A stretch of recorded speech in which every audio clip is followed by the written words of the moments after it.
La politica ora sempre in primo piano, la questione del riordino delle province, l'ipotesi di città metropolitana di Venezia allargata a Padova. Contro questo progetto PDL e Lega promuovono un referendum cittadino, ma nel Carroccio discussione aperta per una riorganizzazione territoriale della regione.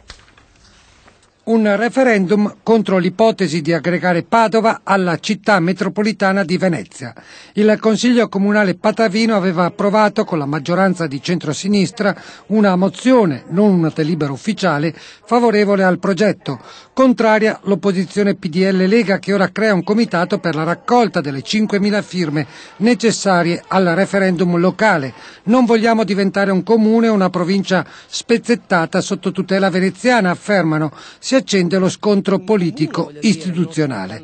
La provincia di Padova, prevede il decreto del governo, verrebbe accorpata con quella di Treviso. Finora niente di ufficiale invece sulla Paveo-Patreve, l'area metropolitana dell'Est Veneto. Il presidente della regione, Luca Zaia, è contrario, precisando però che spetta ai comuni decidere dove e con chi aggregarsi e su questo avvierà delle consultazioni.